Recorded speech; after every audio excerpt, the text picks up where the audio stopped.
বঙ্কিমচন্দ্র চট্টোপাধ্যায়কে বললেন বঙ্কিমদা, যেন মনে হচ্ছে হরিদা আর শ্যামদা। বঙ্কিমচন্দ্র চট্টোপাধ্যায় যিনি ন্যাশনাল সং রচনা করেছিলেন, তাকে এইটুকু সম্মান দিলেন না? আপনাদের তো মাথা নিচু করে নাক্ষত দেওয়া উচিত জনগণের কাছে, তাতেও ক্ষমা হবে না।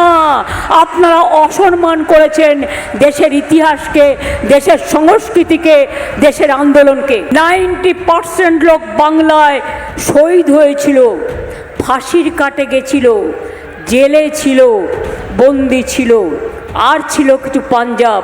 কোথায় ছিলেন আপনারা? আমি মাননীয় মুখ্যমন্ত্রী মমতা বন্দ্যোপাধ্যায়কে বলবো, আপনি ক্ষমা চেয়েছিলেন যখন শুভনন্দন বলেছিলেন? শুভনন্দনটা কি খায় না মাথায় দেয়? কাশফুলের বালিশটা কি খায় না মাথায় দেয়? বঙ্কিম দা অশ্রদ্ধা আর হরিচাঁদ গুরুচাঁদ ঠাকুর, তাদেরকে নিয়ে যখন বিভ্রান্তিকর কিছু শব্দ ব্যবহার করবেন, সেটা শ্রদ্ধা। আপনি আগে বন্দে মাতরমটা ঠিক করে গান।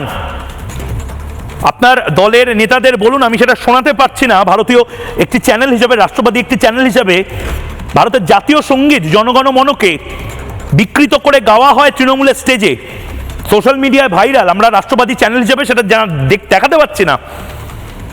আপনারা আগে সাসপেন্ড করুন, আপনার মন্ত্রীদেরকে সাসপেন্ড করুন, যারা ভারতবর্ষের মতন একটি দেশে থেকে বলে দাওয়াতে ইসলামে আমরা আহ্বান জানাচ্ছি।